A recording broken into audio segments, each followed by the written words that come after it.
وہ جنہیں تابے گراں باری ایام نہیں ان کی پلکوں پہ شب و روز کو ہلکا کرتے. بہت خوبصورت. آئیے عرض گزاریں کہ نگار ہستی.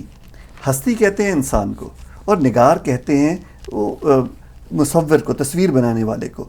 کہ آئیے عرض گزاریں کہ اس انسان کی تخلیق کرنے والا, ان انسان کو بنانے والا یعنی کہ اوپر والا, زہر امروز میں شیرینی فردہ بھر دے. امروز کا مطلب جو آج کل کی زندگی ہے, اس میں جو زہر گھلا ہوا ہے, اس میں مٹھاس, شیرینی کہتے ہیں شیرے کو, مٹھاس کو, کہ اس میں شیرینی فردہ بھر دے, اس میں تاکہ ہمارا جو کل ہے اس میں مٹھاس آ جائے. جو گزرے ہوئے کل کی جس میں زہر گھلا ہوا تھا, اس کی بجائے آنے والے کل میں مٹھاس آ جائے. وہ جنہیں تاب گراں باری ایام نہیں. اس میں تھوڑے سے الفاظ ہیں جو مشکل ہیں. تاب کہتے ہیں ہمت کو, طاقت کو. گراں باری, گراں کہتے ہیں بھاری کو, بہت وزنی کو. اور ایام کا مطلب ہے شب و روزمرہ کے دن. کہ وہ جنہیں روزمرہ کے دنوں کا بوجھ اٹھانے کی ہمت نہیں ہے, وہ جنہیں تابے گراں باری ایام نہیں, وہ جنہیں روز روز کا بوجھ اٹھانے کی طاقت جن میں نہیں ہے, ان کی پلکوں پہ شب و روز کو ہلکا کر دے. شب و روز کا مطلب, شب کہتے ہیں رات کو اور روز کہتے ہیں دن کو. ان کی پلکوں پہ شب و روز کو ہلکا کر دے, یعنی ان کے دل, ان کی زندگی ان کے لیے اتنی آسان ہو جائے, اتنی ہلکی ہو جائے کہ وہ پلکوں پہ اٹھا سکیں اسے. پر اس سے زیادہ ڈیلیکیٹ جو ہے وہ کیا چیز ہو سکتی ہے, اتنی ہلکی ہو کہ آپ پلکوں پہ تول سکیں اس کو. آئیے عرض گزاریں کہ نگار ہستی زہر امروز میں شیرینی فردہ بھر دے. وہ جنہیں تاب گراں باری ایام نہیں, ان کی پلکوں پہ شب و روز کو ہلکا کر دے. جن کی آنکھوں کو رخ صبح کا یارہ بھی نہیں, ان کی راتوں میں کوئی شمع منور کر دے. جن کے قدموں کو کسی راہ کا سہارا بھی نہیں, ان کی نظروں پہ کوئی راہ اجاگر کر دے. یہ بھی کافی سمپل ہے.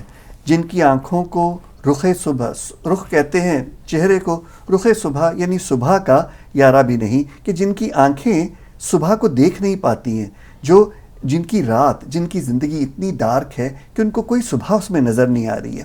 ان کی راتوں میں کوئی شمع کہتے ہیں دیے کو, ان کی راتوں میں کوئی روشنی جلا دے, کوئی دیا جلا دے, کوئی امید جلا دے. جن کے قدموں کو کسی رہ کا سہارا بھی نہیں, یعنی جن کی زندگی ایم لیس, رڈر لیس گزر رہی ہے, ان کی نظروں میں ان کو کوئی راستہ دکھا دے, ان کی نظروں پہ کوئی راہ اجاگر کر دے. اجاگر کہتے ہیں سامنے لے کے آنے کو, کہ آج اگر خوبصورت نہیں بھی ہے تو کوئی ایسی امید دکھا دے, کوئی ایسا چراغ دکھا دے جس کی وجہ سے ہم میں ہمت پیدا ہو اور ہمیں کوئی ایسی ایک راہ معین ہو جائے جس پہ چل کے ہم اس امید کے سہارے کو, چلو آج اگر مشکل ہے تو کل آسانیاں ہو جائیں, ہمیں راستہ مل جائے. اس طرح جو ہم ویورڈ گھوم رہے ہیں, کچھ سمجھ نہیں آ رہی کہاں جانا ہے, روشنی کہاں ہے, صبح کہاں ہے, ان کی نظروں میں کوئی راستہ ان کو نظر آ جائے جس پہ وہ چل کے اپنی منزل کی طرف چل پڑے. سو مسعود, یہ میرا فیوریٹ بند ہے. جن کا دین پیروی کذب و ریا ہے, ان کو ہمت کفر ملے, جرت تحقیق ملے. جن کے سر منتظر تیغ جفا ہے, ان کو دست قاتل کو جھٹک دینے کی توفیق ملے. بہت اعلیٰ, بہت اعلیٰ. تو جن کا دین کہتے ہیں دھرم کو, زندگی کی آئیڈیالوجی کو, فلسفی کو, کہ جن کا دین پیروی کرنا کہتے ہیں کسی چیز کو فالو کرنے کو, اور کذب و ریا کہتے ہیں جھوٹ کو, کہ جن کا دھرم جھوٹ کو فالو کرنا ہے. ہمت کفر ملے, ان کو اپنے دین کو نگیٹ کرنے کی ہمت ملے. جرت تحقیق ملے. تحقیق کہتے ہیں, تحقیق کا ورڈ نکلے حق سے. حق کا مطلب ہوتا ہے سچائی, کہ ان کو اپنے جو جھوٹ کے دین پہ چل رہے ہیں وہ اپنے دین کو جھٹلا سکیں, ان کو یہ جرت ملے کہ وہ سوچ سکیں, سچائی کی تلاش میں جا سکیں. اب یہ تحقیق is opposite of blind faith, کہ جو لوگ بلائنڈ فیتھ کے اوپر چل رہے ہیں, جھوٹ کی بلائنڈ فیتھ پہ, وہ اس کو چھوڑ دیں اور خود سے اپنے لیے سچائی کا راستہ چنیں. اگر آپ بیک ڈراپ دیکھیں 1967 کا, وہاں ایک ایسے حالات پیدا کر دیے گئے تھے کہ جو دین کا میٹافر اس میں یوز ہوا ہے یہ ہے کہ اندھے بیروں کی طرح اگر مذہب کو بھی فالو کرنا پڑے تو میں اس کو بھی فالو نہیں کروں گا، میں اپنی ایک تحقیق کروں گا، میں سچائی کا رستہ تلاش کروں گا. اور یہ جو تقلید کا ایک پاکستان ابھی بھی خیر وہی حالات ہے، لیکن تب ایک ایسا گھٹن کا ماحول تھا کہ ہر چیز سرکاری تھی، یعنی جو آپ کو کہہ دیا جاتا تھا آپ کو ماننا پڑتا تھا، نہ کہ بلکہ اس پہ عمل کرنا پڑتا تھا، کہ آزادی بالکل سلب ہو چکی تھی. تو فیض نے اس کے خلاف ایک علم بغاوت اٹھایا، بہت ہی خوبصورت اس میں جو دین کا میٹافر یوز کیا ہے کہ میں تو دین میں بھی تقلید کا قائل نہیں ہوں، میں تو وہاں بھی تحقیق کروں گا. اور اگر وہ دین ریاکاری کا دین ہے، یعنی ریاکاری کو دین بنا دیا گیا ہے، جھوٹ کو، تو میں تو اس کے خلاف ہمت کفر ملے. اگر وہ دین ہے تو پھر میں کافر ہی اچھا ہوں، پھر میں کافر ہی اچھا ہوں. اور مجھے یہ سچائی کو خود سے ڈھونڈنے کی ہمت ملے. جن کے سر منتظر تیغ جفا ہے ان کو دست قاتل کو جھٹک دینے کی توفیق ملے. کہ وہ لوگ جو بیٹھے ہوئے ہیں ایک انتظار میں، ایک اوپریسر کے، ایک ظالم کی، کہ کب ایک ٹیک کہتے ہیں اس کو، بھالے کو، نیزے کو، جو جن کے سر انتظار کر رہے ہیں کہ اب ایک نیا بھالا آئے گا ہمارے جسم کے آر پار ہو جائے گا. دست کہتے ہیں ہاتھ کو، دست قاتل، یہ قاتل کے ہاتھ کو جھٹک دینے کی توفیق ملے، کہ ان میں اتنی ہمت آ جائے کہ وہ اپنے اوپریسر کے ہاتھ کو پکڑ کے جھٹک دیں. اور جو بس گردن جھکائے، جو بیٹھے ہوئے ہیں کہ ہماری تو قسمت ہی ایسی ہے، ہم اوپریسر کے ہاتھوں، ہمارے تذلیل اور زیادتی ہی ہم نے برداشت کرنی ہے، یہی ہماری قسمت ہے، اور اس کو اپنی قسمت مان کے اس کا ظلم برداشت کیے جا رہے ہیں، ان کو کوئی ہمت، ان کو کوئی دست قاتل کو جھٹک دینے کی توفیق ملے، تاکہ وہ قاتل کا ہاتھ پکڑ کے اس کو جھٹک دے. اور یہی پہلا سٹیپ ہوتا ہے. یہ پہلا سٹیپ ہو جائے تو اوپریسر خود ہی بیک گراؤنڈ میں جانا شروع ہو جاتا ہے. ایک بڑی انٹرسٹنگ چیز ہے کہ انہوں نے لفظ یوز کیا ہے توفیق. انہوں نے طاقت کا لفظ یوز نہیں کیا، انہوں نے توفیق کا لفظ استعمال کیا ہے. دست قاتل کو جھٹک دینے کی توفیق ملے. توفیق کا ترجمہ کیا ہوگا؟ توفیق کا مطلب ہوا موٹیویشن، ایک طرح سے، کہ ان کو یہ خیال آئے، یہ موٹیویشن آئے کہ ہم کو جھٹکنا ہے، اب ہم کو ظلم برداشت نہیں کرنا. ایک دفعہ اس بند کو دوبارہ سے پڑھیے. جن کا دین پیروی کذب و ریا ہے ان کو ہمت کفر ملے، جرت تحقیق ملے.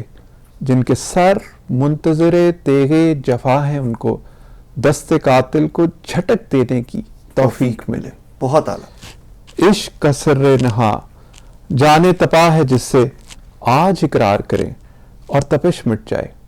حرف حق دل میں کھٹکتا ہے جو کانٹے کی طرح، آج اظہار کریں اور خلش مٹ جائے. بہت اعلیٰ. واہ، بہت اعلیٰ. عشق کا سر نہاں جان تپا ہے جس سے، کہ وہ چھپا ہوا عشق.